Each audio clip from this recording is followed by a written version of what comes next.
அர்ஜுனன் கேட்ட கேள்விக்கெல்லாம் பகவான் கண்ணன் பதில் சொன்னார். அதுக்கு பேர் பகவத்கீதை. அதே மாதிரி உத்தவன் கேட்ட கேள்விக்கும் அவர் பதில் சொல்லியிருக்கிறார். அதுக்கு என்ன பேருனா உத்தவ கீதைன்னு பேர். அது சரி, உத்தவன்னா யாரு? கண்ணனுக்கு சின்ன வயசுலேருந்தே தேர் ஓட்டிக்கிட்டு இருந்தவன் அவன் தான். குருஷேத்திர போர் முடிஞ்சது. அதர்மத்தை அழித்து தர்மத்தை நிலைநாட்டி தர்மனுக்கு முடிச்சு விட்டினார் கண்ணபிரான். அதுக்கப்புறம் துவாரகைக்கு திரும்பினார். தான் வந்த காரியம் முடிஞ்சது. அதனால் இளமையிலிருந்தே தனக்கு தேரோட்டியா இருந்து வந்த உத்தவனை கூப்பிட்டார். இதை பாருப்பா, உனக்கு வேணுங்கிறத கேளுன்னார். அவன் தனக்குன்னு எதையும் கேட்கறதுக்கு ஆசைப்படலை. இருந்தாலும் கேள்வி கேட்கறதில்ல அவன் ரொம்ப கெட்டிக்காரன். அதனால் கேட்க ஆரம்பித்தான். பரந்தாமா, ராஜசூய யாகத்துக்கு தர்மனை கூப்பிட்டு தன்னுடைய அரண்மனையில் விருந்து வச்சான் துரியோதனை. அதுக்கப்புறம் சூதாட்டத்துக்கு கூப்பிட்டான். தர்மன் தோல்வி அடைகிற மாதிரி பண்ணிவிட்டான். நீங்கள் தான் முக்காலமும் உணர்ந்தவராச்சே, சூதாட்டத்தில் தர்மர் ஜெயிக்கிறது மாதிரி பண்ணியிருக்கக்கூடாதா? இந்த பகடக்காயை உருட்டுறப்போ நீங்கள் எதிர்பார்த்தது விழற மாதிரி பண்ணியிருக்கலாமே. சரி, அதுதான் இல்லை. வேடிக்கை பார்த்துக்கிட்டு இருந்த பீமன், அர்ஜுனன், நகுலன், சகாதேவன் இவங்களையும் பணையம் வச்சு ஆடுறப்போவாவது காப்பாற்றிருக்கலாம். அதையும் நீங்கள் செய்யலை. பாவம், அந்த அவல பொண்ணு, ஒன்றும் புரியாத ஒன்றும் தெரியாத அந்த உன்னுடைய சகோதரி திரௌபதி, அந்த பொண்ணை துச்சாதனை இழுத்துக்கிட்டு துகில் உரிகிற கட்டத்தில் காப்பாற்றினியே. இது நியாயமா, முறையா, அறமா? இதுதான் உத்தவன் கேட்ட கேள்வி. இதுக்கு பரந்தாமன் பதில் சொல்றார். அப்படி கேள் உத்தவா. தருமனை துரியோதனன் சூதாட அழைக்கும் பொழுது என்ன சொன்னான் தெரியுமா? நான் பணையம் வைக்கிறேன், எனக்கு பதிலாக என்னுடைய மாமன் சகுனி பகடக்காய்களை உருட்டுவான்னு சொன்னான். உடனே தருமன், எனக்கு பதிலாக என்னுடைய மைத்துனன் கண்ணன் பகடக்காய்களை உருட்டுவான்னு சொல்லியிருக்கலாமே. அப்படி சொல்லலை. என்ன செஞ்சான் தெரியுமா? துரியோதனன் கூட சூதாட்டத்துக்கு சம்மதிச்சுட்டோம், கடவுளே இது என்னுடைய மைத்துனன் கண்ணபிரானுக்கு தெரியக்கூடாது அப்படின்னு வேண்டிக்கிட்டான். இதனால் தருமன் எனக்கு மனசால தடை போட்டுட்டான். அதனால் அரண்மனைக்கு வெளியிலேயே என்னை கூப்பிடுவாங்கன்னு நான் காத்துக்கிட்டு இருந்தேன். பீமன், அர்ஜுனன், நகுலன், சகாதேவன், திரௌபதி இவங்களை பணையம் வச்சு ஆடுறப்போவாவது கூப்பிடுவாங்கன்னு பார்த்தேன். அப்பவும் அவங்க என்னை கூப்பிடல, நினைக்கல. திரௌபதியை துச்சாதனன் கூந்தலை பிடிச்சி இழுக்கிறான். அப்போ கூட அவள் தன்னுடைய உடல் பலத்தால் தடுக்கிறதுக்கு முயற்சி பண்ணாலே தவிர என்ன நினைக்கல. துரியோதனன் சபைக்கு இழுத்து செல்லப்பட்ட திரௌபதி அறநூல்களையும் அரச நீதிகளையும் சொல்லிக்கிட்டு இருந்தாலே தவிர என்ன நினச்சே பார்க்கல. துகில் உரிகிற கட்டத்தில் தான் ஹரி ஹரி கண்ணா பரந்தாமன்னு கூப்பிட்டா. அதனால தான் அப்போ போய் நான் காப்பாற்றினேன் அப்படின்னா பரந்தாமன். அப்படின்னா நீ அழைச்சாதான் போவியா, நீயா போக மாட்டியா அப்படின்னு கேட்குறான் உத்தவன். ஆமாம், நான் கூப்பிட்டாதான் போவேன். மனிதர்கள் செய்யக்கூடிய செயல்களையெல்லாம் அவங்கவுங்க போக்கிலேயே விட்டுட்டு வேடிக்கை பார்த்துக்கிட்டு இருப்பேன். நான் குறுக்கிட்டு ஒன்றுமே செய்ய மாட்டேன் அப்படின்னா பரந்தாமன். மனுஷன் தவறு பண்ணுனா திருத்த மாட்டியா, சும்மா பார்த்துக்கிட்டு தான் உட்காந்துருப்பியா அப்படின்னு கேட்குறான் உத்தவன். நான் மனுஷனுடைய உள்ளத்தில் இருக்கிறப்போ என் எதிரில் மனுஷன் தவறு பண்ண மாட்டான் அப்படின்னு ஆனா கண்ணன். அதாவது யார் நினைக்கிறாங்களோ அவங்க உள்ளத்துலாம் அவன் இருக்கிறான். அப்படி இருக்கிறப்போ தவறு செய்ய மனுஷன் அஞ்சுவான். இதுதான் உத்தவ கீதைங்கிறது.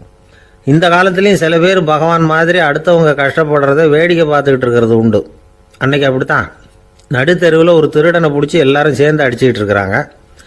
ஒரு ஆள் மட்டும் தள்ளி நின்று அதை வேடிக்கை பார்த்துக்கிட்டு இருக்கான். பார்த்துக்கிட்டு சிரிச்சுக்கிட்டு இருக்கிறான். என்ன சார் இது, பாவம் அந்த ஆளை போட்டு அப்படி அடிக்கிறாங்களே அப்படின்னும். அடிக்கட்டும் சார், அவன் அடி வாங்க வேண்டிய ஆள் தான் அப்படின்னா அவன். ஏன் சார் அப்படி சொல்கிறீங்க அப்படின்னு கேட்டோம். பின்ன என்ன சார், நான் ஒருத்தர் பையில் இருந்த பர்ஸை எடுக்கிறதுக்கு முயற்சி பண்ணிக்கிட்டு இருந்தேன். அதுக்குள்ளே அவன் முந்திக்கிட்டு அப்வேஸ் பண்ணிவிட்டான். பர்ஸை அவன் எடுத்துட்டான். பார்க்கறதுன்னா எடுக்கிறது அவனா? என்ன சார் நியாயம் இது?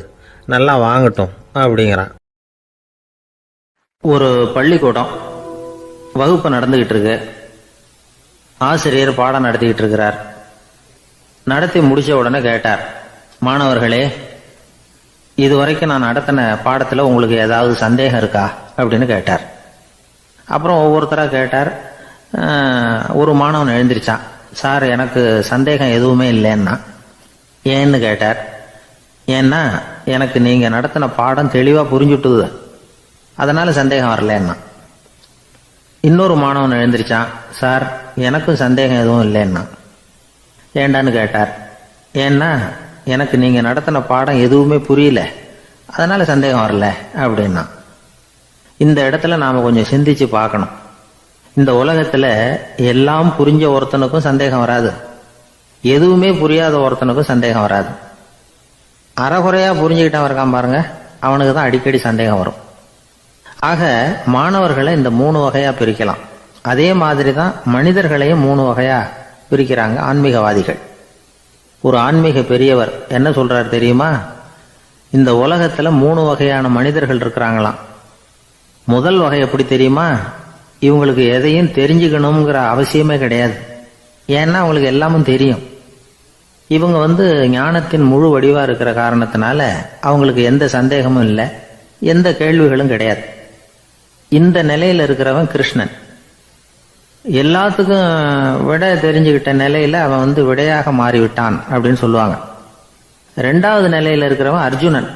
இவனுக்கு எப்போ பார்த்தாலும் கேள்விதான், சந்தேகம்தான். பதில் சொல்ல சொல்ல அவனுக்கு இருக்கிற சந்தேகமும் அதிகமாகிட்டே இருக்கும், குறையவே குறையாது. அர்ஜுனன் மாதிரி உள்ளவங்க எப்பவும் கேள்வி கேட்டுக்கிட்டே இருப்பாங்க. ஒரு கேள்விக்கு விட கிடைச்சுட்டுன்னு வைங்க, உடனே இன்னொரு கேள்வி அவங்க கிட்ட இருந்து வரும். கிருஷ்ணனுடைய நிலை எப்படின்னா அது கேள்விகளே அற்ற ஒரு நிலை. அர்ஜுனனுடைய நிலை எப்படின்னா அது கேள்விகளை தவிர வேறு எதுவும் அற்ற ஒரு நிலை. இவங்களை தவிர இன்னொரு ஆள் இருக்கிறான், அவனுக்கும் கேள்விகள் அற்ற ஒரு நிலை தான். அவன் யாருன்னா துரியோதனன். இவனுக்கு தெரிஞ்சுக்கணுங்கிற எண்ணமே சுத்தமா கிடையாது. ஆவலே இல்லைங்கிறதுனால அதை புரிஞ்சுக்கணுங்கிற அவசியமும் இல்லை.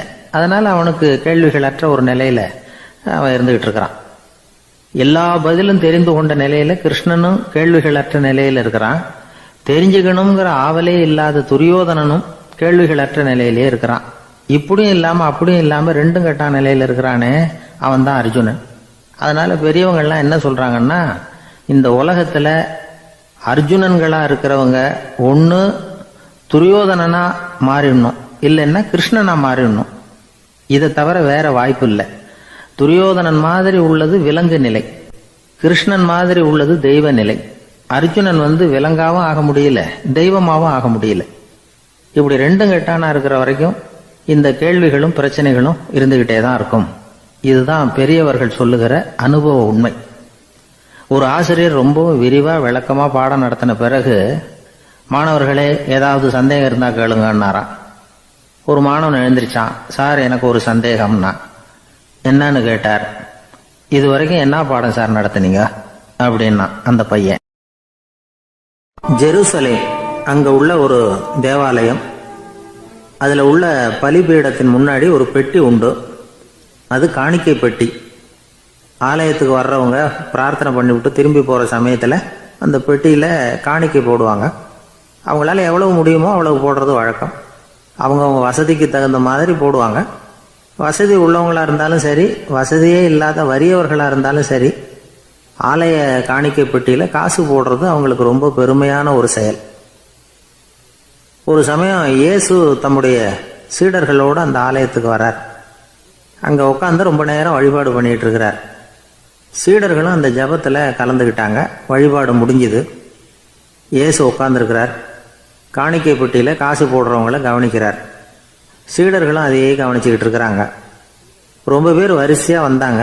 அவங்களால முடிஞ்ச அளவுக்கு காசு போட்டுட்டு அவங்க பாட்டுக்கு போய்கிட்டு இருக்கிறாங்க. வசதியானவங்க நிறைய பேர் வந்தாங்க.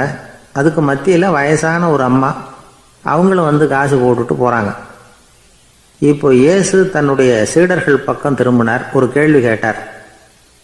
இப்போ இந்த காணிக்கை பெட்டியில நிறைய பேர் காசு போட்டுட்டு போறத நீங்க கவனிச்சிங்க.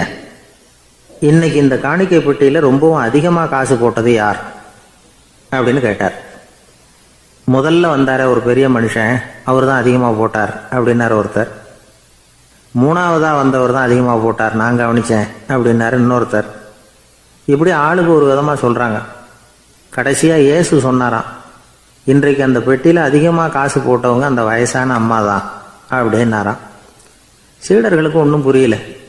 அந்த அம்மா ரொம்பவும் ஏழையாச்சே, அவங்க எப்படி அதிகமா காணிக்கை செலுத்த முடியும் அப்படிங்கிறது அவங்க சந்தேகம். இயேசு விளக்குனார். நிறைய பேர் வந்தாங்க, நிறையவே காசுகள் போட்டாங்க, அது உண்மைதான். ஆனாலும் அந்த அம்மா என்ன பண்ணாங்க கவனிச்சிங்களா? வந்தாங்க, தன்னுடைய காசு பைய திறந்தாங்க, அப்படியே கொட்டுனாங்க. அதுல இருந்தது 2 காசுகள் தான். அந்த 2 காசும் காணிக்கை பெட்டியில விழுந்துட்டுது. மற்றவங்கள்லாம் தங்கள்கிட்ட இருந்த செல்வத்தின் ஒரு சிறு பகுதியை எடுத்து பெட்டியில் போட்டாங்க. ஆனால் இந்த அம்மா தன்கிட்ட என்ன இருந்ததோ அதை அப்படியே போட்டுட்டாங்க. தன்னுடைய பிழைப்புக்காக வச்சிருந்த அவ்வளவையும் இழக்கிறதுக்கு தயாராகிட்டாங்க. அவ்வளவு தாராள மனசு அவங்களுக்கு. அதனால் அவங்க செலுத்தின காணிக்கை தான் அளவில் அதிகம் அப்படின்னார். விலை மதிப்பில்லாத முத்து புதையல் ஒருத்தனுக்கு கிடைக்க போகுதுன்னு வச்சுக்கோங்க. அதன் மதிப்பை உணர்ந்தவன் என்ன பண்ணுவான்? அதை அடையிறதுக்காக தன்கிட்ட இருக்கிற எதையும் கொடுக்கறதுக்கு தயாராக இருப்பான் இல்லையா? அது மாதிரி தான் இதுவும் அப்படின்னார். உலக மதிப்பீடுகளை துரும்பா தூசியா மதித்து அதையெல்லாம் உதறி விடுகிறவன் இறையருள் அப்படிங்கிற இணையில்லாத செல்வத்தை பெறுகிறான் அப்படிங்கிறது இதில் உள்ள கருத்து.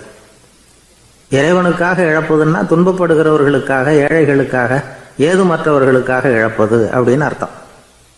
உங்கள் அயலானுக்கு நீங்கள் என்ன உதவி செய்தாலும் அதை எனக்கே செய்கிறீர்கள் அப்படின்னு இயேசு சொல்லியிருக்கிறார்.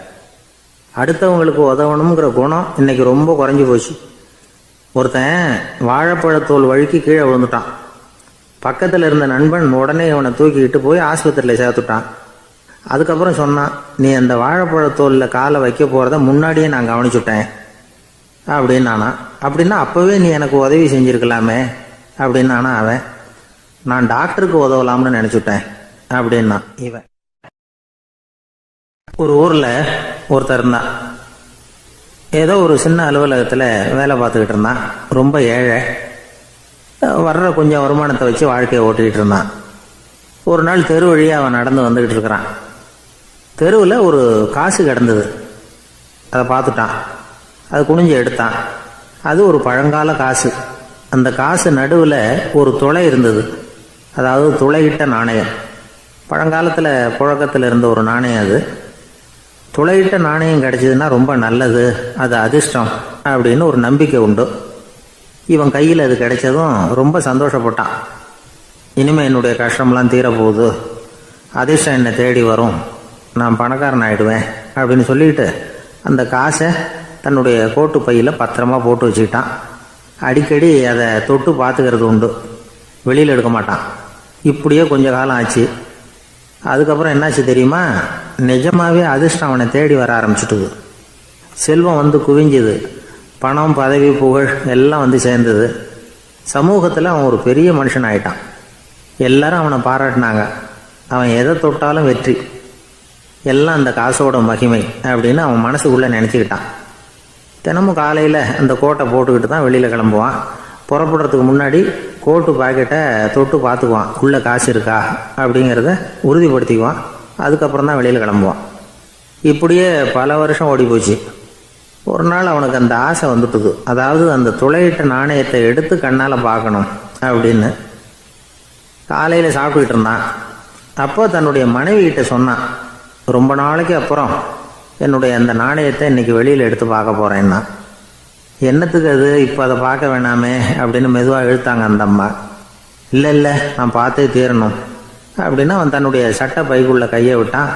உள்ளே இருந்த நாணயத்தை வெளியில் எடுத்தான். பார்த்தா அவனுக்கு ஆச்சரியமாக போச்சு. அந்த நாணயத்தில் தொலையே இல்லை. என்ன ஆச்சு அப்படின்னு சொல்லி அவன் ரொம்ப குழம்பி போயிட்டான். இப்போ அந்த அம்மா சொன்னாங்க, நான் தான் ஒரு நாள் உங்கள் கோட்டு ரொம்பவும் தூசியாக இருக்கேன்னு சொல்லி அதை ஜன்னலுக்கு வெளியில் உதறினேன். உள்ளே இருந்த அந்த காசு அப்போ எனக்கு தெரியாது, ஞாபகத்தில் இல்லை. அது தெருவில் விழுந்துட்டது போல இருக்கு. அதுக்கப்புறம் எவ்வளவோ தேடி பார்த்தேன், கிடைக்கல. அதுக்குள்ளே அதை யாரோ எடுத்துகிட்டு போயிட்டாங்க போல இருக்கு. அது இல்லைங்கிறது உங்களுக்கு தெரிஞ்சால் வருத்தமாக இருக்குமேங்கிறதுக்காக நான் தான் வேற ஒரு நாணயத்தை எடுத்து சட்டை பைக்குள்ளே வச்சுட்டேன் அப்படின்னு விவரத்தை சொன்னாங்க அந்த அம்மா. இது எப்போ நடந்ததுன்னு கேட்டான். உங்களுக்கு அந்த காசு கிடைச்சதே அன்னைக்கு மறுநாளே இது நடந்து போச்சு அப்படின்னாங்களாம். இதை கொஞ்சம் யோசனை பண்ணி பாருங்க. அவனுக்கு அதிர்ஷ்டத்தை கொடுத்தது அந்த நாணயம் இல்லை, அவனுடைய நம்பிக்கை, அதாவது தன்னம்பிக்கை. அதுதான் வேலை செஞ்சிருக்கு. இதிலிருந்து நாம் தெரிஞ்சுக்க வேண்டியது என்னன்னா, வாழ்க்கையில் முன்னேற நினைக்கிறவங்களுக்கு தன்னம்பிக்கை ரொம்ப முக்கியம். அது இல்லைன்னா முன்னேற முடியாது. ஒருத்தன் சொன்னானா, நான் எப்போவுமே என்ன தான் சார் நம்புவேன், மற்றவங்கள நம்ப மாட்டேன். நேற்றுக்கு பாருங்க, திடீர்னு 10 பேர் என்னை அடிக்க வந்துட்டாங்க, நான் ஒருத்தனாவே அதை சமாளித்தேன் அப்படின்றான் ரொம்ப பெருமையா. அது எப்படின்னு கேட்டாங்களாம். ஒரே ஓட்டமாக அங்கேருந்து ஓடி வந்துட்டேன் அப்படின்னு நானா. ஒரு வயசான அம்மா ஒரு நாள் ஃபோன் பண்ணாங்க. ஐயா, நான் இந்த தகவல் நிகழ்ச்சியை தினமும் கேட்குறேன், உங்ககிட்ட ஒரு கேள்வி கேட்கணும் அப்படின்னாங்க. என்னங்க அப்படின்னோம். எனக்கு சொந்தமாக ஒரு நல்ல வீடு இருக்குது, வேணுங்கிற அளவுக்கு பணமும் இருக்குது, கணவரும் ரொம்ப நல்லவர், ரிட்டையர் ஆகி வீட்டில் தான் இருக்கிறார், பிள்ளைங்கள்லாம் பெரிய பெரிய உத்தியோகத்தில் இருக்கிறாங்க, அதில் ஒருத்தன் ஐஏஎஸ், பணம்லாம் கூட நிறைய கொண்டாந்து கொடுக்குறாங்க. அப்படி இருந்தும் என் மனசில் நிம்மதி இல்லை, வாழ்க்கையில் ஒரு நிறைவு இல்லை அப்படின்னாங்க. ஏன்னு கேட்டோம். அதைத்தான் நான் உங்களை கேட்குறேன், ஏன் அப்படி அப்படின்னு திருப்பி கேட்குறாங்க. எங்களுக்கு ஒன்றும் புரியல, கொஞ்ச நேரம் குழம்பி போயிட்டோம். இருந்தாலும் அதை அவங்கக்கிட்ட காட்டிக்காம கொஞ்சம் சாமர்த்தியமா, ஏம்மா உங்கள் மனசில் நீங்கள் ஏதோ ஒன்று எதிர்பார்க்குறீங்க, அது நிறைவேறலை அப்படி தானே அப்படின்னு கேட்டோம். ஆமாம் அப்படின்னாங்க. அதுக்கப்புறம் அவங்கக்கிட்ட கொஞ்சம் மனம் விட்டு பேசுகிறப்போ தானாக விஷயம் வெளியில் வந்தது. அதாவது அவங்க பிள்ளைங்க பெரிய பெரிய உத்தியோகத்தில் இருக்கிறதுனால அவசரமாக வந்து பார்த்துட்டு ஓடுறாங்களாம். ஆசையாக அம்மான்னு கூப்பிட்டுக்கிட்டு கிட்ட உட்காந்து கொஞ்ச நேரமாவது என்கிட்ட பேசினா தானே என் மனசு கொஞ்சம் நிம்மதியாக இருக்கும். அது அவங்களுக்கு தெரிய மாட்டேங்குதே அப்படிங்கிறாங்க. இதுதான் அவங்களுடைய ஏக்கம். இந்த ஏக்கம் அந்த தாயின் மனசில் இருந்துக்கிட்டு இருக்குது. இப்படி மகனுடைய அன்புக்காக மட்டுமே ஏங்குற தாய்மார்கள் பல பேர் இருக்கிறாங்க இந்த உலகத்தில். இதை நினைக்கிறப்போ ஒரு வெளிநாட்டு நாடோடி கதை ஞாபகத்தில் வருது. அதாவது கடவுள் படைப்பு தொழிலில் ரொம்ப மும்முரமாக ஈடுபட்டுக்கிட்டு இருந்தாராம். மீன்களை படைச்சாராம், பறவைகளை படைச்சாராம், விலங்குகளை படைச்சாராம். அவருக்கு திருப்தி ஏற்படலை. அதுக்கப்புறம் மனிதர்களை படைச்சிருக்கிறார். அப்பவும் அவருக்கு மன நிறைவு ஏற்படலையா. கடைசியாக தன்னுடைய சக்தி முழுசையும் பயன்படுத்தி குறையே இல்லாத அளவுக்கு ஒரு படைப்பை உருவாக்கினாராம். அந்த உன்னதமான ஒரு படைப்பு அதுதான் பெண், அதாவது தாய். இப்படி உருவாக்கி எல்லாரையும் இந்த உலகத்தில் விட்டுவிட்டாராம். அதுக்கப்புறம் கொஞ்ச காலம் கழித்து தன்னுடைய தேவியை அழைச்சிக்கிட்டு இந்த பூலோகத்துக்கு வந்திருக்கிறார். தன்னுடைய குறையில்லாத படைப்பாகிய பெண்ணை பார்த்தாராம். ஏம்மா உனக்கு இன்னும் ஏதாவது குறை இருந்தால் சொல்லு, அதையும் நிவர்த்தி பண்ணி விடுறேன் அப்படின்னாராம். அந்த அம்மா பார்த்துருக்காங்க. சுவாமி, எனக்கு நீங்கள் கொடுத்துருக்கிறது 2 கை, என்னுடைய பிள்ளைகளுக்கு சேவை செய்கிறதுக்கு இந்த 2 கை பத்தலை, அதனால் இன்னும் ஒரு 2 கை கொடுத்தா தேவலை அப்படின்னாங்களாம். கடவுள் பார்த்தார்.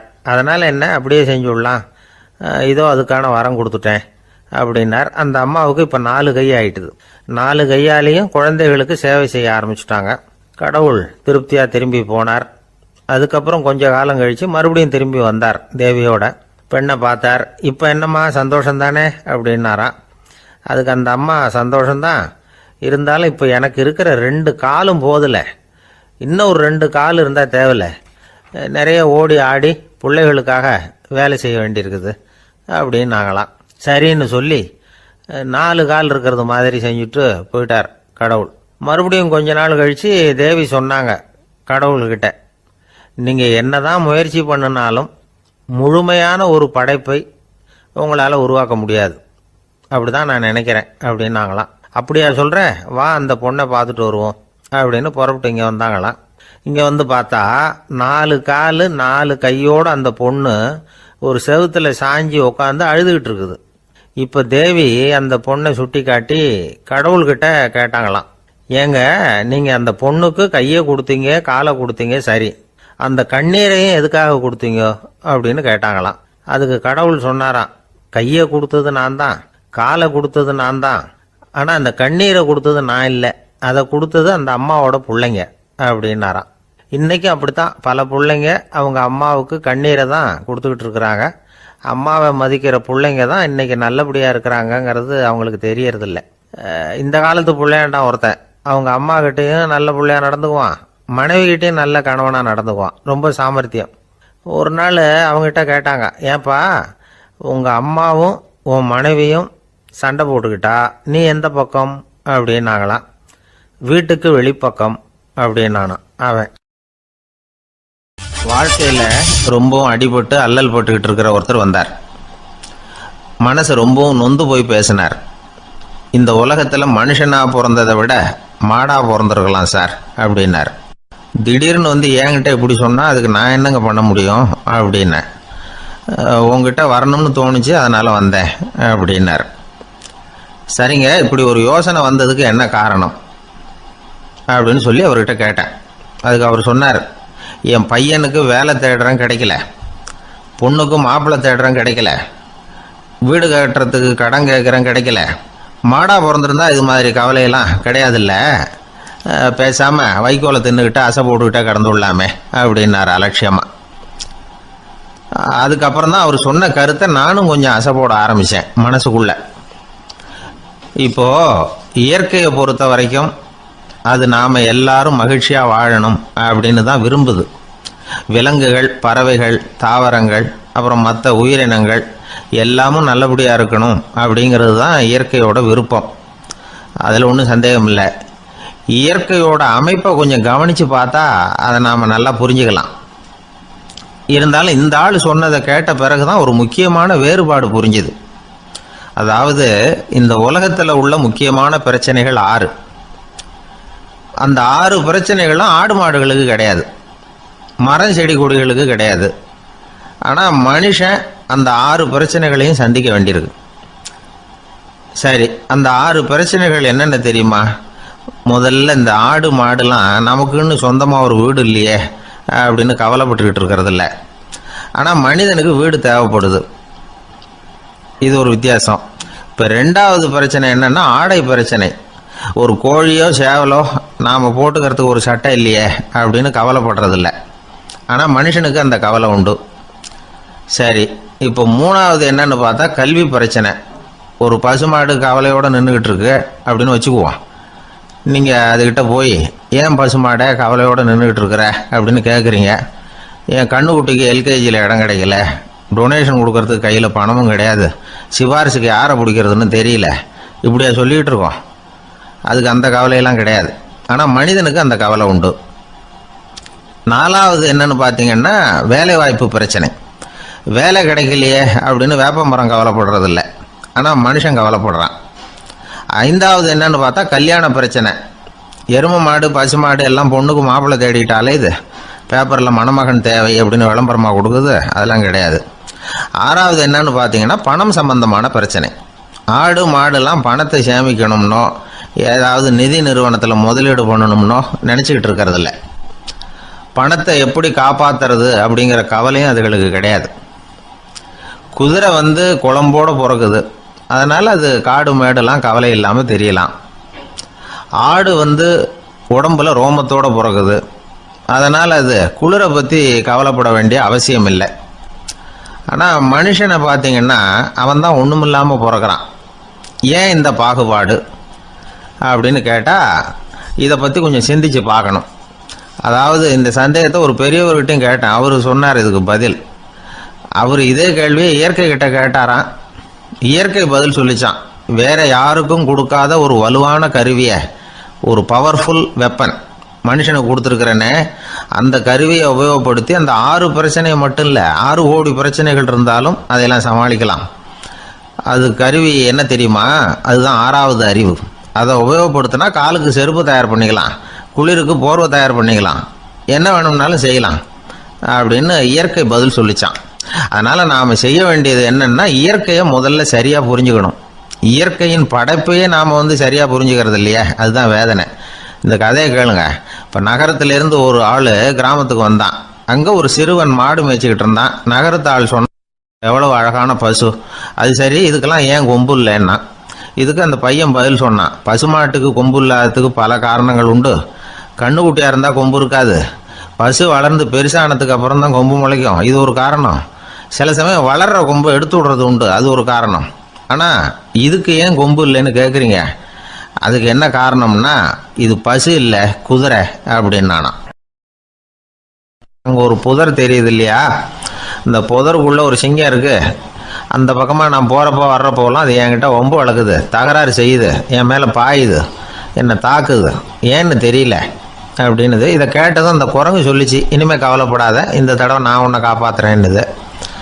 அதுக்கப்புறம் ஒரு நாள் அந்த குரங்கும் கழுதியும் அந்த புதர் பக்கமாக போய்கிட்டு இருந்தாங்க. எதிர்பார்த்தது மாதிரியே நடந்தது. அந்த சிங்கம் எதிரில் வந்தது, கழுதியை பார்த்தது, உடனே அது மேலே பாய ஆரம்பிச்சுட்டுது. அவ்வளவுதான். உடனே இந்த குரங்கு என்ன பண்ணிச்சு தெரியுமா, கிடுகிடுன்னு ஒரு மரத்து மேலே ஏறி உட்காந்துக்கிட்டது. அங்கே உட்காந்துக்கிட்டு கீழே அந்த கழுதியும் சிங்கமும் போடுற சண்டையை வேடிக்கை பார்க்க ஆரம்பிச்சுட்டுது. கொஞ்ச நேரம் கழித்து அடிபட்ட காயத்தோடு அந்த கழுதை மெதுவாக நடந்து வந்தது. குரங்கு மெல்ல மரத்தை விட்டு கீழே இறங்கிச்சு. இப்போ கழுதை கேட்டுது, என்னை காப்பாத்துறேன்னு சொல்லிவிட்டு காலை வாரி விட்டுட்டியே, நீ பாட்டுக்கு மரத்து மேலே ஏறி உக்காந்துக்கிட்டே, அது நியாயமானது. குரங்கு பரிதாபமாக அதை பார்த்துது. நான் மரத்து மேலே இருந்து நீங்கள் 2 பேரும் சண்டை போட்டதை பார்த்துக்கிட்டு தான் இருந்தேன். உன்னோட சத்தம் தான் அதிகமாக இருந்தது, அது நீ சிரிக்கிற மாதிரி எனக்கு கேட்டுது. அதனால் நீ தான் ஜெயிச்சுக்கிட்டு இருக்க போல இருக்கு அப்படின்னு நினச்சிவிட்டேன்னுது. இன்றைக்கி பல பேர் இப்படி தான் இருக்கிறாங்களாம். யார் ஜெயிக்கிறாங்க யார் தோக்குறாங்கங்கிறத முகத்தை பார்த்து கூட கண்டுபிடிக்க முடியறதில்ல. பேசுகிற பேச்சை வச்சு கூட கண்டுபிடிக்க முடியறதில்ல. தோற்கிறவங்க கூட சிரிக்கிற மாதிரி முகத்தை வச்சுக்கிறான். இன்றைய மனிதர்கள்கிட்ட ஏகப்பட்ட முரண்பாடுகள். பொய் முகங்களோட உலவுகிறவர்கள் தான் அதிகம். உண்மை முகம் எங்கே இருக்குது அப்படிங்கிறத புரிஞ்சுக்கிட்டு நண்பர்களை தேர்ந்தெடுக்கணும் அப்படிங்கிறது ஒரு முக்கியமான கருத்து. கடவுள் இந்த உலகத்தை படைச்சுட்டு அதுக்கப்புறமும் கொஞ்ச நாள் இங்கேயே தங்கியிருந்தாராம். அப்போ தான் அவருக்கு ஒரு உண்மை புரிஞ்சுதான், இந்த உலகத்தில் தங்கி இருக்கிறது எவ்வளவு இடைஞ்சல்னு. தினமும் மனிதர்கள் தேடி வந்து ஏதாவது புகார் சொல்லிக்கிட்டே இருந்தாங்களாம். எனக்கு அது வேணும் இது வேணும்னு கேட்டுக்கிட்டே இருந்தாங்களாம். சில பேர் வந்தாங்க, நாங்கள் வந்து விவசாயம் பண்ணுறோம், தண்ணி இல்லாமல் பயிர் காயுது, எங்களுக்கு மழை வேணும் அப்படின்னாங்க. அவங்க போனதும் அதுக்கப்புறம் சில பேர் வந்தாங்க, நாங்கள் வந்து மண்பானை செய்கிறவங்க, நிறைய பானை செஞ்சு வச்சுருக்குறோம், மழை பெஞ்சால் எல்லாம் கரைஞ்சி வீணாக போயிடும், அதனால் இன்றைக்கி மழை பெய்யக்கூடாதுன்னாங்க. கடவுள் பார்த்தார், அவருக்கு என்ன பண்ணுறதுன்னே தெரியல, ஏகப்பட்ட குழப்பம், தலையை பிச்சுக்கலாம் போல் இருந்தது. கிட்டத்தட்ட பைத்தியம் பிடிக்கிற அளவுக்கு ஆயிட்டுது. எல்லாருடைய ஆசைகளையும் அவரால் நிறைவேற்ற முடியல. ஏன்னா ஒன்றுக்கு ஒன்று முரண்பாடாக இருந்தது. ஒரு நாள் தன்னுடைய அமைச்சரவையை கூட்டி ஆலோசனை கேட்டார். என்ன செய்யலாம்னு சொல்லுங்கன்னார். இது என்ன பிரமாதம், பேசாமல் இமயமலை அடிவாரத்தில் போய் உட்காந்துங்க, யாரும் தொந்தரவு பண்ண மாட்டாங்கன்னாங்க. அங்கேயும் மனிதர்கள் வர ஆரம்பிச்சுருவாங்களேன்னார் கடவுள். சரி அப்படின்னா சந்திரனில் போயிருந்துக்கலாமேன்னாங்க. அங்கேயும் மனுஷன் குடி வர போகிறான் அப்படின்னார் கடவுள். வெகு தூரத்துக்கு அப்பால் உள்ள நட்சத்திர மண்டலத்துக்கு போயிடலான்னாங்க. இதெல்லாம் நிரந்தர தீர்வாகாது. நிரந்தரமாக இந்த மனிதனுடைய தொல்லையிலேருந்து நான் விடுபடணும், அதுக்கு ஏதாவது வழி சொல்லுங்கன்னார் கடவுள். ஒரு வயசான ஆள் வந்தார். கடவுளுக்கு காதோட காதாக ஒரு வழியை சொன்னார். கடவுளுக்கு முகம் மலர்ந்தது. அதுதான் சரி, அப்படியே செஞ்சுடலான்னார். அந்த ஆள் சொன்ன ரகசியம் என்ன தெரியுமா? மனிதனால் அடைய முடியாத ஒரு இடம் இருக்குது, அது வேற எங்கேயும் இல்லை, அவனுக்கு உள்ளே இருக்குது. அங்கே போய் மறைஞ்சிங்க, அதுக்கப்புறம் மனிதர்களால் உங்களுக்கு தொந்தரவு இருக்காதுன்னார். மனிதன் நினைக்காத இடம் அதுதான். அதாவது உள்ளுக்குள்ளே இருக்கிற உண்மையை புரிஞ்சிக்காம வெளியில் எங்கேயோ அது இருக்கிறதாக நினச்சி வரட்டிட்டு அலையிறான் மனுஷன். உள்ளே இருக்கிற உண்மை புரிஞ்சா நாம் தன்னம்பிக்கையோடு தலை நிமிர்ந்து வாழலாம்.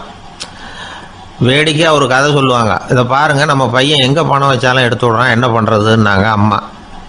அப்பா கொஞ்சம் நேரம் யோசனை பண்ணார். அதுக்கப்புறம் சொன்னார், அவன் கண்ணில் படாத இடமா நம்ம வீட்டில் இருக்கிறது ஒரே இடம் தான், அங்கே பணத்தை வை திருட்டு போகாதுன்னார். அது எந்த இடம்னு கேட்டாங்க. அதுதான் அவன் பாட புஸ்தகம், அதில் வச்சிரு, அவன் தொடவே மாட்டான். பாட புத்தகத்தை தொடாமல் பரீட்சையில் வெற்றி பெற முடியாது அப்படிங்கிறத புரிஞ்சுக்கணும். உள்ளே இருக்கிற உண்மையை தொடாமல் வாழ்க்கையில் வெற்றி பெற முடியாது. அதனால் உண்மையை புரிஞ்சுக்கிட்டா வாழ்க்கையில் வெற்றி நிச்சயம். கத்தியை தீட்டாதே புத்தியை தீட்டு அப்படின்னு ஒரு பெரியவர் புத்தி சொன்னார். அதை கேட்ட ஒரு இளைஞன், அது எப்படி பெரியவரை புத்தியை தீட்டுறது? கத்தியை தீட்டுன்னு சொன்னால் ஒரு கருங்கல்லில் கத்தியை தேய்க்கலாம், புத்தியை தீட்டுன்னு சொன்னால் எப்படி தலையை கொண்டுட்டு போய் தரையில் தேய்ச்சிக்கிட்டு இருக்க முடியுமா அப்படின்னா. அந்த பெரியவர் உடனே புரிஞ்சுக்கிட்டார், இந்த இளைஞனுக்கு புத்தி கூர்மை கம்மி அப்படிங்கிறத புரிஞ்சுக்கிட்டார்.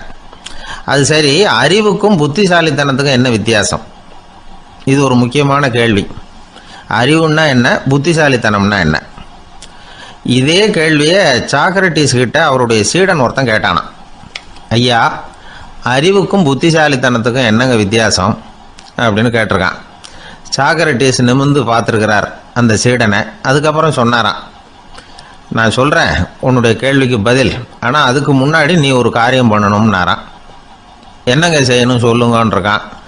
அதோ பாரு, ஒரு பெரியவர் உட்காந்துருக்கிறாரு, அவர்கிட்ட போ, இங்கேருந்து பக்கத்தில் இருக்கிற அந்த கிராமத்துக்கு போய் சேர எவ்வளவு நேரம் ஆகும் அப்படின்னு கேட்டுட்டு வா அப்படி சொன்னார் சாக்ரட்டிஸ். சரின்னு சொல்லிவிட்டு இவன் போனான். அந்த பெரியவர் முன்னாடி போய் நின்னான். ஏங்க பெரியவரை, இங்கேருந்து அதோ தெரியுத அந்த கிராமத்துக்கு போய் சேர்றதுக்கு எவ்வளவு நேரம் ஆகும் அப்படின்னு கேட்டான். பெரியவர் நிமிர்ந்து பார்த்தார், ஆனால் பதில் எதுவும் சொல்லலை. இவன் மறுபடியும் ஒரு தடவை அதே கேள்வியை அவர்கிட்ட கேட்டான். என்னங்க, நான் கேட்குறது உங்கள் காதில் விழுதா, அந்த கிராமத்துக்கு போய் சேர்றதுக்கு எவ்வளோ நேரம் ஆகும் அப்படின்னு சொல்லி மறுபடியும் கேட்டான். அப்பவும் அவர் பதில் சொல்லலை. உடனே அவன் மனசுக்குள்ளே முடிவு பண்ணிக்கிட்டான், சரி பெரியவர் ஒரு மாதிரியாக தெரிகிறார், புத்தி சுவாதீனம் சரியில்லாத ஒரு மாதிரி தெரியுது அப்படின்னு நினச்சிக்கிட்டே வந்த வழியிலே திரும்பி வந்துட்டான்.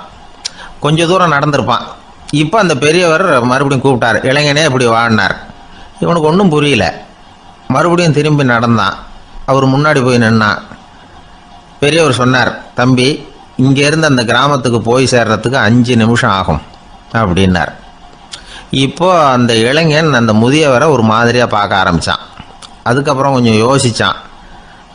பிறகு அவர்கிட்டே கேட்டுட்டான், ஏங்க பெரியவரை, இதே பதிலை அப்போவே என்கிட்ட சொல்லியிருக்கலாமே, என்னை திரும்பி போன்னு சொல்லிவிட்டு பாதி தூரம் போனதுக்கப்புறம் மறுபடியும் கூப்பிட்டு அதுக்கப்புறம் இப்படி சொல்கிறீங்களே, இது நியாயமா அப்படின்னா.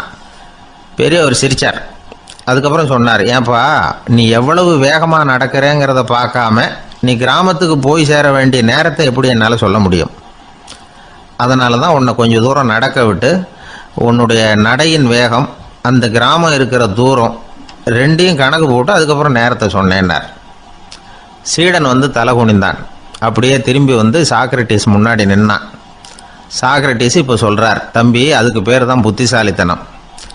இந்த அறிவு கூர்மை வந்து எல்லா இளைஞர்களுக்கும் வரணும் அப்படிங்கிறதுக்காகத்தான் கத்தியை தீட்டாத புத்தியை தீட்டு அப்படின்னு பெரியவங்கள்லாம் சொல்லிகிட்டு இருக்கிறாங்க.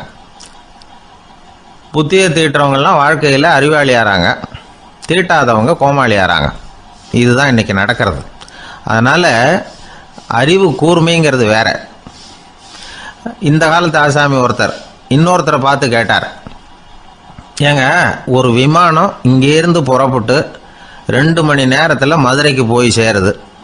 நல்லா கவனிங்க, ஒரு விமானம் இங்கேருந்து புறப்பட்டு 2 மணி நேரத்தில் மதுரைக்கு போய் சேருது அப்படின்னா என்னோட வயசு என்னன்னு கேட்டார். இவர் கேட்குறதுல ஏதாவது அர்த்தம் இருக்கா? அதாவது இங்கேருந்து புறப்பட்டு 2 மணி நேரம் ஆகுது மதுரைக்கு போகிறதுக்கு, அப்படின்னா என் வயசு என்னன்னு கேட்குறாரு.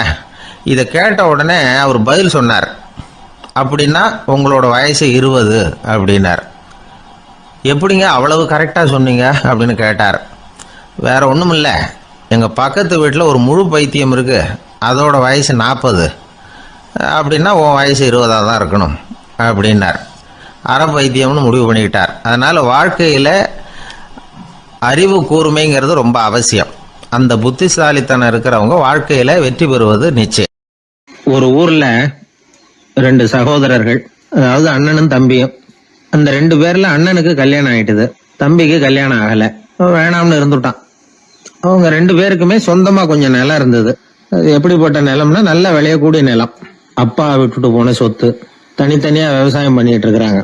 அண்ணங்காரன் கல்யாணம் ஆனவன். அவன் என்ன நினைப்பான்னா, நமக்கு மனைவி மக்கள் இருக்கிறாங்க, அதனால கடைசி காலத்துல நம்மளை காப்பாத்துறதுக்கு பிள்ளைங்க இருக்கிறாங்க, அதாவது முதுமையில நமக்கு பாதுகாப்பு உண்டு. ஆனா என் தம்பிக்கு தான் யாருமே இல்ல, அவன் கல்யாணமே பண்ணிக்கல, தனி ஆள். அவனுக்கு வயசானா அவனை கவனிக்கிறதுக்கு யாருமே இல்லையே, அதனால அவன் தான் அதிகமா பணம் சேர்க்கணும், அதுக்கு நாம தான் எப்படியாவது உதவி பண்ணணும் அப்படின்னு அண்ணங்காரன் நினைப்பான். அதுக்காக என்ன செய்யலாம்னு யோசனை பண்ணுவான். ஒரு நாள் ராத்திரி ஒரு சாக்கு நிறைய நெல்லை போட்டு எடுத்து கட்டிட்டான். கட்டி தூக்கிட்டு போறான். தம்பி வீட்டுக்கு பின்பக்கம் இருந்த களஞ்சியத்துல நெல்லை கொட்டிவிட்டு பேசாம திரும்பி வந்துட்டான். அவனுக்கு தெரியாம இதை செஞ்சுட்டான். ஏன்னா தம்பி கிட்ட நேரடியா கொடுத்தா வாங்கிக்க மாட்டான். அதனால இப்படி ரகசியமா போய் அவனுக்கு தெரியாமலே அவன் வீட்டு களஞ்சியத்துல தானியத்தை கொட்டி விட்டு திரும்பி வந்துட்டான். இதே மாதிரி அடிக்கடி பண்ணிட்டு இருக்கிறான் அவனுக்கு தெரியாம. ஆனா இதே நேரத்துல தம்பிக்காரன் என்ன யோசனை பண்ணான் தெரியுமா? நாம தனி ஆளு, ஆனா அண்ணன் குடும்பம் பெருசு, அதனால எனக்கு அதிகமா எதுவும் தேவையில்லை, அண்ணனுக்கு தான் தேவை அதிகம், குடும்பத்துல உள்ளவங்களை எல்லாம் காப்பாத்தணும், அவருக்கு தான் நாம ஏதாவது உதவி பண்ணணும்னு நினைச்சான். இவனும் அதே மாதிரி யோசனை பண்ணான். நேரில் கொடுத்தா அவர் எதுவும் வாங்கிக்க மாட்டார், அதனால எப்படியாவது வேற வழியில தான் நாம அவருக்கு உதவி செய்யணும்னு யோசனை பண்ணான். அதனால இவனும் ராத்திரியோட ராத்திரியா ஒரு சாக்கு நிறைய தானியத்தை கொட்டி கட்டி எடுத்துக்கிட்டான். அண்ணனோட களஞ்சியத்துல கொட்டி விட்டு கம்முன்னு திரும்பி வந்துட்டான். இதே மாதிரி இவனும் அடிக்கடி செஞ்சுக்கிட்டு இருந்தான். அதாவது அண்ணன் நல்லா இருக்கணுமேன்னு நினைச்சு தம்பிக்காரன் கொண்டாந்து தானியத்தை கொட்டுறான், தம்பி நல்லா இருக்கணுமேன்னு நினைச்சு அண்ணங்காரன் கொண்டாந்து தானியத்தை கொட்டுறான். இது ஒருத்தருக்கு ஒருத்தர் தெரியாம தொடர்ந்து நடந்துகிட்டு இருக்குது. ஒரு நாள் என்னாச்சு தெரியுமா? நடு ராத்திரி அண்ணங்காரன் எழுந்திரிச்சான். வழக்கம் போல நெல்லு மூட்டையை தூக்கிட்டு தம்பி வீட்டுக்கு போறான். அதே நேரம் தம்பியும் எழுந்திரிச்சான். நெல்லு மூட்டையை தூக்கிட்டு அண்ணன் வீட்டுக்கு போறான்.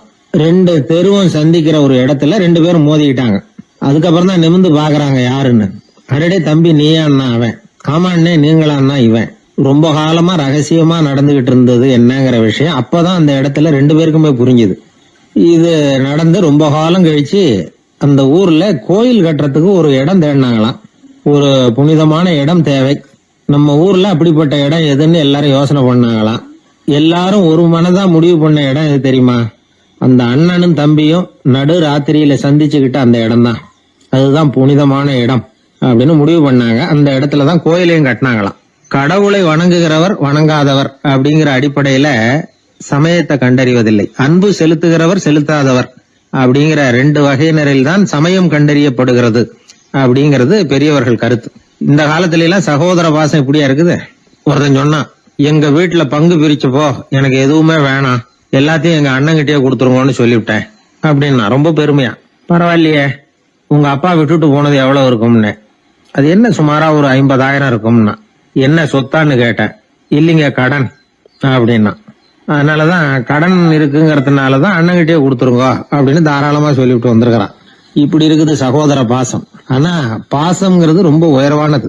அது அண்ணன் தம்பிகள் எப்படி இருக்கணும் அப்படிங்கிறதுக்கு அந்த அபூர்வ சகோதரர்கள் ஒரு உதாரணம். குடும்பத்துல மற்றவர்கள்ட்ட நேசத்தோடையும் பாசத்தோடையும் பழகினாதான் வாழ்க்கை இனிமையா அமையும். கல்யாணத்துக்கு போயிருந்தியே, எப்படி இருந்ததுன்னு கேட்டார் ஒருத்தர். எப்படி இருந்தது? சாப்பாடு சரியில்லை, சாம்பார்ல உப்பு பத்தல, இப்படியே அடுக்கிக்கிட்டே போனார் அடுத்தவர். இது ஒரு மனித சுபாவம். எப்பவுமே எதிர்மறையான செய்திகளை பேசுறதுலதான் மனிதனுக்கு ஆர்வம் அதிகம். எது சரியில்லைங்கிறத சொல்றதுக்கு தான் அவன் ஆசைப்படுறான். எது சரியா இருந்ததுங்கிறத சொல்றதுக்கு அவன் ஆசைப்படுறது இல்ல.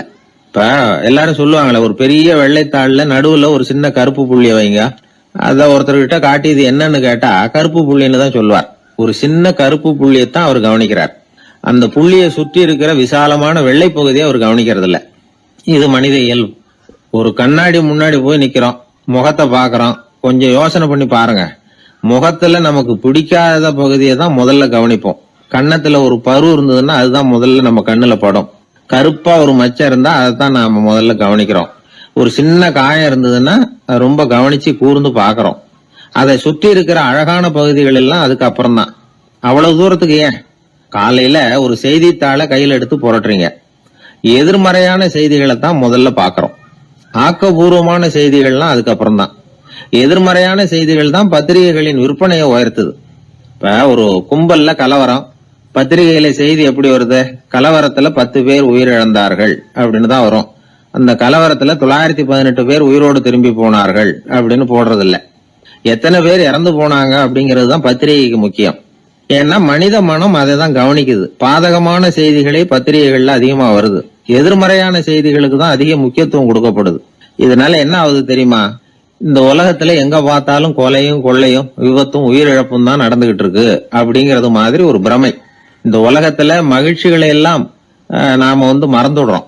வாழ்வின் வெளிச்சங்களை எல்லாம் நாம இழந்துடுறோம். இன்னைக்கு விமான விபத்துல 214 பேர் உயிரிழந்தார்கள் அப்படிங்கிறது எதிர்மறையான செய்தி. இன்று விமானம் மூலமாக 2 லட்சம் பேர் சௌக்கியமாக பயணம் செய்தார்கள் அப்படிங்கிறது நேரடியான செய்தி. ஆனாலும் செத்ததுதான் செய்தியா வரும். சௌக்கியமா போனவங்களை பத்தி வெளியில தெரியாது. வாழ்க்கையின் சாதகமான அம்சங்கள்ல கவனம் செலுத்துறதுக்கு நாம கத்துக்கணும். இந்த உலகத்துல நாம மகிழ்ச்சியா இருக்கிறதுக்கு எவ்வளவோ விஷயங்கள் உண்டு. அதெல்லாம் கவனிச்சு பாக்குறதுக்கு நாம கத்துக்கணும். ஒரு நாள் பூராவும் நல்லா நடந்துகிட்டு இருப்பீங்க, ஏதோ ஒரு நேரத்துல வாழைப்பழத்தோல்ல காலை வச்சிருப்பீங்க, வழிக்கு விழுந்துட்டீங்க. வழிக்கு விழுந்ததுதான் நமக்கு பெருசா தெரியும். நாலு பூரா நாம நல்லா நடந்துகிட்டு இருந்தோமே அப்படிங்கிறது தெரியாது பெருசா. நமது பலம் என்னங்கிறதுலதான் அதிக கவனம் தேவை. தோல்வி மனப்பான்மை, இது நெகட்டிவ் ஆட்டிடியூட்ஸ். தாழ்வு மனப்பான்மை, நெகட்டிவ் செல்ஃப் இமேஜ். எதிர்மறையாவே நினைக்கிறது பேசுறது அப்படிங்கிற குணத்தை மாத்திக்காதவன் எந்த காலத்திலயும் முன்னேற முடியாது. அப்படிப்பட்டவன் வெற்றிகரமான மனிதனும் கிடையாது. ஆகையினால வாழ்க்கையில வெற்றி பெற விரும்புகிறவர்கள் எதிர்மறை மனோபாவத்தை மாற்றிக்கொள்ளுங்கள். நெகட்டிவ் விஷயங்கள்ல இருந்து உங்க கவனத்தை திருப்புங்க. பாசிட்டிவ் விஷயங்கள்ல கவனத்தை செலுத்துங்கள்.